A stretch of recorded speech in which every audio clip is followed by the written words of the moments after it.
জন্মদিনে অনেকে বন্ধুর কাছ থেকে অনেক কিছুই আশা করে। অনেকে ভাবে আমাকে বন্ধু জন্মদিনে একটা বাইক গিফট করবে, আমাকে একটা রাশিয়ান দেবে, বলবে ভাই চোদ আজকে তোর জন্মদিন। আমি শুধু আমার বন্ধুদের থেকে এটুকু আশা করি যে আমার বন্ধুরা আসবে, একটা মদের বোতল আর একটা জয়েন্ট বানিয়ে বলবে বন্ধু আজকে তোর জন্মদিন, তুই মন খুলে খা, যত খাবি তোকে আজকে আমি খাওয়াবো।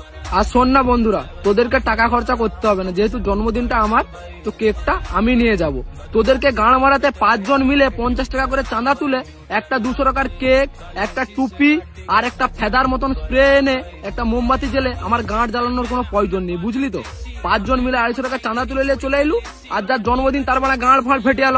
মদ খাবি, এটা খাবি, ওটা খাবি, বলবি জন্মদিনে। অন্য দিন মানে 750 একটা খেলে তোদের 6 লোকে হয়ে যায়, আর জন্মদিনের দিন তোদের 2টা লাগে, তোদের একটাতে হয় না। বলে ভাইয়ের জন্মদিন মন পচিয়ে খাবো গাঁড় মারতে। যার জন্মদিন তার ভয়ে বানা টেনশন বিচি বিচি আউট হয়ে যায় যে আজকে আমার জন্মদিন আসে রে, ফেসবুকে ডেট ফেট চেঞ্জ করে দেয়, নাহলে বন্ধুরা গাঁড় ফাড় মেরে দিবে।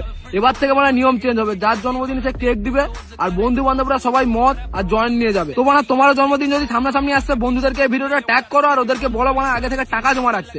জন্মদিনের দিন যদি বলে না ভাই কাছে টাকা নেই, সেটা বললে কিন্তু হবে না ভাই।